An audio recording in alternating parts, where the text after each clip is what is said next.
Shalom, kita bertemu kembali dalam acara Irama Nafas Kehidupan. Pada kesempatan ini kita akan berbicara mengenai sermon bahan khotbah minggu pada tanggal 25 Juli 2021, yaitu minggu ke-8 setelah Trinitatis, di bawah terang topik Allah memelihara umatnya. Mari kita membuka Alkitab kita yang tertulis dalam 2 Raja-Raja 4 ayat 42 sampai dengan 44. Inilah firman Tuhan. Datanglah seseorang dari Baal Salisa dengan membawa bagi abdi Allah roti hulu hasil, yaitu 20 roti jelai serta gandum baru dalam sebuah kantong. Lalu berkatalah Elisa, "Berilah itu kepada orang-orang ini, supaya mereka makan." Tetapi pelayannya itu berkata, "Bagaimanakah aku dapat menghidangkan ini di depan 100 orang?" Jawabnya, "Berikanlah kepada orang-orang itu, supaya mereka makan. Sebab beginilah firman Tuhan, orang akan makan, bahkan akan ada sisanya." Lalu dihidangkannyalah di depan mereka, maka makanlah mereka dan ada sisanya, sesuai dengan firman Tuhan. Demikian firman Tuhan. Pada pasal 4 ini kita memasuki deretan-deretan cerita tentang mukjizat yang dilakukan oleh Elisa. Situasi yang digambarkan adalah situasi bangsa Allah di tengah-tengah bangsa penyembah Baal. Seperti kita ketahui bahwa situasi peperangan yang dialami bangsa Yehuda membuat Raja Ahazia meminta petunjuk dari dewa Baal. Hal ini membuat mereka jauh dari Allah. Sebagaimana orang-orang yang berbalik dari Allah, demikian juga Ahazia pada akhirnya mati. Kematian Ahazia mengangkat Yoram menjadi raja bagi Yehuda. Namun di hadapan Allah, Yoram tetaplah seorang raja yang jahat. Peperangan melawan Moab membuat bangsa Yehuda dan Israel yang dipimpin oleh Yesafat berusaha untuk berdamai, sebab pada dasarnya mereka mengalami situasi yang sama. Situasi kebencian antara satu dengan yang lainnya sangat jelas digambarkan. Situasi kebencian antara keluarga-keluarga raja dengan para penggantinya yang mempengaruhi bagaimana kehidupan bangsa Yehuda pada saat itu. Dalam situasi yang demikianlah, Elia diangkat ke surga dan digantikan oleh Elisa. Jika kita memperhatikan, semua peristiwa mukjizat yang terjadi nampaknya pernah juga dilakukan oleh Elia. Itu sebabnya cerita-cerita yang ada seolah-olah pengulangan, namun dengan situasi yang berbeda. Cerita ini ingin mengisyaratkan bahwa sekalipun Elia telah terangkat ke surga dengan kereta yang berapi, namun imam yang disuruh dan diutus Allah tidaklah hilang dari tengah-tengah bangsa Israel. Ia tetap ada dan hadir. Seluruh mukjizat ini membuktikan bahwa tongkat estafet keimaman Elia telah diberikan kepada Elisa.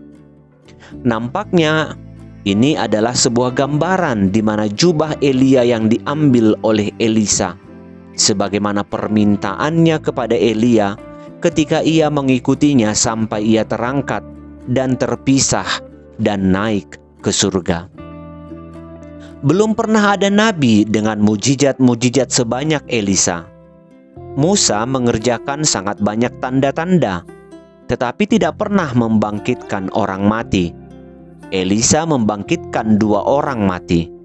Yang pertama adalah anak perempuan Sunem, dan kedua adalah mayat seorang yang akan dikubur, tetapi yang dilemparkan ke kuburan Elisa. Setelah menyentuh tulang belulang Elisa, orang mati itu bangkit lagi. Inilah peristiwa unik di mana orang mati atau Elisa membangkitkan orang mati. 2 Raja-Raja 13 ayat 20 sampai dengan 21. Namun selain mujizat yang besar ini, Elisa lebih banyak mengerjakan tanda-tanda secara kecil di depan orang-orang biasa. Musa mengerjakan tanda-tanda besar dari Tuhan di depan seluruh Israel.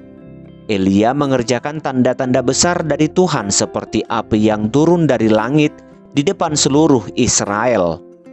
Elisa mengerjakan banyak hal-hal kecil di depan orang-orang kecil, tetapi semua menyatakan tanda yang agung dari Tuhan. Ayat 38 mengatakan bahwa ada kelaparan di negeri. Di tengah-tengah kelaparan inilah kuali makanan itu menjadi sangat berharga. Tanpa masakan dalam kuali itu, mereka akan kelaparan. Inilah yang menjadikan tanda mujizat itu sangat penting, sebab tanda itu menyatakan belas kasihan Tuhan yang dinyatakan tepat pada waktunya. Ketika kebutuhan dari umatnya sangat besar, Dia pasti tidak akan lupa memberikan pertolongannya. Tuhan tidak pernah memalingkan wajahnya dari umat yang dikasihinya. Dia terus menjaga dan mengawasi, sehingga tidak ada satupun peristiwa yang dialami umatnya yang luput dari pengamatannya. Dalam situasi yang demikianlah seorang Baal Salisi datang dengan membawa 20 roti jelai dan gandum baru atas suruhan Elisa. Ia memberi makan 100 orang nabi. Situasi apakah yang digambarkan dalam nats kita saat ini? Yang pertama adalah situasi pasrah. Nampaknya situasi yang terjadi ditambah banyaknya pergumulan seperti yang digambarkan oleh rangkaian keajaiban yang dilakukan para nabi pengikut Elisa telah kehilangan harapan. 100 orang pengikut Elisa telah pasrah melihat apa yang terjadi sebelum peristiwa ini. Mereka diperhadapkan dengan racun pada kuali. Artinya bagi mereka kematian telah dekat. Yang kedua, situasi pasif. Ini adalah hal yang negatif. Mereka takut untuk berbuat. 100 orang kelaparan.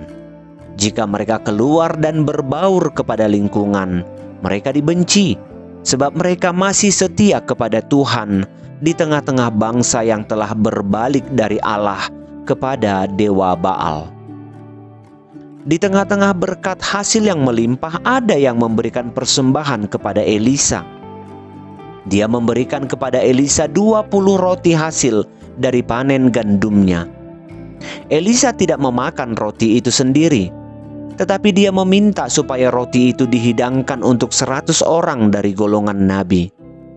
Bagaimana mungkin 100 orang bisa makan kenyang dari 20 roti? Tetapi inilah mujizat yang dikerjakan oleh Elisa. Dia membuat 20 roti cukup untuk semua orang. Bahkan ada sisanya. Ini adalah mujizat yang dilampaui oleh Tuhan Yesus sebanyak 2 kali. Tuhan Yesus memberi makan 5.000 orang laki-laki, belum termasuk perempuan dan anak-anak, hanya dengan 5 roti dan 2 ikan. Setelah semua makan hingga kenyang, ternyata masih ada sisa 12 bakul. Markus 6, 41-44. Pada kesempatan lain, Tuhan Yesus memberi makan 4.000 orang dari 7 roti. Setelah semua makan kenyang, ternyata masih ada sisa 7 bakul. Markus 8, ayat 6-9. Mujizat roti ini merupakan tanda penyertaan Tuhan, bahwa di tengah-tengah keterbatasan makanan kuasa Tuhan tetap tidak terbatas. Jika Elisa mau menghitung-hitung, maka dia akan berpikir bahwa 20 roti mungkin hanya memadai untuk jaminan dia dan hambanya dapat makan selama seminggu. Tetapi cara Tuhan menolong tidak terbatas pada apa yang ada. Tuhanlah yang membuat segala sesuatu menjadi ada. Dia jugalah yang akan memelihara umatnya dengan apa yang ada. Berkat Tuhan tidak mungkin kurang. Itulah sebabnya Ibrani 13 ayat 5 mengatakan bahwa kita harus belajar untuk mencukupkan diri kita dengan apa yang ada pada kita, bukannya menuntut untuk dicukupkan berdasarkan kriteria dan standar yang kita inginkan. Jangan menjadi serakah dan jangan menjadi kehilangan iman. Apa yang Tuhan berikan bukan hanya cukup untuk engkau dan diriku, tetapi juga untuk orang lain. Sadarkah kita akan hal ini? Bahwa di tengah-tengah kesulitan umatnya, Tuhan tidak pernah gagal untuk bertindak. Tetapi perhatikan cara Tuhan bertindak. Tuhan memakai Elisa yang sengaja kembali ke Gilgal pada waktu ada kelaparan. Elisa tidak melarikan diri ke luar negeri. Dia tinggal untuk menolong para nabi yang dipimpinnya. Setelah itu, dia jugalah yang menyediakan makanan di dalam kuali untuk dimasak dan dimakan bersama-sama. Elisa tidak hanya menunggu Tuhan mengerjakan tanda-tanda ajaib.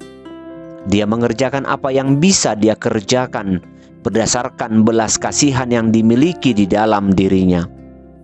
Lalu biarlah kita juga belajar untuk berbagi. Elisa mendapatkan 20 roti, tetapi yang ada di dalam pikirannya, bagaimana golongan nabi yang 100 orang itu bisa makan kenyang. Dia tidak memikirkan haknya sendiri dan tidak memikirkan kepentingannya sendiri. Kita yang mengamini bahwa Tuhan tidak akan melupakan umatnya, di manakah kita memposisikan diri kita? Apakah kita selamanya mau menjadi korban yang menantikan uluran tangan dan belas kasihan orang lain? Apakah kita terus menjadi orang yang berseru minta tolong kepada Tuhan? Ataukah kita mau menjadi saluran berkat bagi Tuhan? Bukan lagi korban yang menantikan uluran belas kasihan, tetapi menjadi orang yang merasa berkelimpahan dan senantiasa memberi bagi kebutuhan orang lain. Dia yang miskin adalah dia yang terus merasa hidupnya kurang diberkati. Dia yang berlimpah adalah dia yang di dalam kekurangannya masih tetap mampu memberi bagi orang lain. Tuhan pasti akan memelihara hidup umatnya, tetapi dia melakukan itu melalui kita sebagai salurannya. Siapkah kita tidak mencari aman bagi diri sendiri? Siapkah kita untuk tidak merasa diri serba kekurangan dalam hidup? Barang siapa mampu memberi di tengah-tengah kekurangannya, dia akan mendapatkan pujian dari Tuhan sendiri. Mari kita bandingkan Markus 12 ayat 42 sampai 44. Pada zaman sekarang sangat banyak orang yang terus merasa dirinya harus ditolong, terus meminta bantuan, dan terus mengharapkan belas kasihan orang lain. Juga banyak hamba-hamba Tuhan yang terus memohon pertolongan kepada orang lain. Hamba Tuhan tidak boleh dikasihani dalam hal keuangan. Hamba Tuhan tidak harus dihargai karena memang dia layak mendapatkan apa yang dia dapat, bukan karena dia mendapatkannya karena belas kasihan jemaat. 1 Korintus 9 ayat 13. Itu adalah hak dia dan kewajiban jemaat. Tetapi hamba Tuhan juga mesti belajar memberi. Orang Kristen yang sejati harus belajar menjadi orang yang suka memberi. Kita tidak dipanggil untuk meminta belas kasihan, tetapi kita diminta untuk memberi belas kasihan. Kita tidak dipanggil untuk meminta kemurahan, tetapi kita dipanggil untuk menjadi murah hati terlebih dahulu. Barulah kita akan beroleh kemurahan. Matius 5 ayat 7. Kekurangan yang kita rasakan dalam hidup kadang-kadang adalah bentuk kekurangan berdasarkan standar yang telah ditetapkan oleh dunia ini. Tetapi jika kita terus-menerus merasa diri kita adalah orang yang kekurangan, maka kita tidak akan pernah merasakan sukacita boleh menjadi saluran berkat Tuhan. Kisah Rasul 20 ayat 35. Mari belajar dari Elisa. Dia menyatakan banyak tanda-tanda ajaib, tetapi yang lebih patut untuk dikagumi adalah kerelaan dia untuk berdiam bersama dengan golongan nabi untuk menolong mereka ketika negeri mereka tengah dilanda kelaparan. Karena itu yakinlah, dimanapun dan kapanpun, ketika hati kita tergerak untuk memberi, maka Tuhan akan melengkapi kehidupan kita dengan berkecukupan. Amin.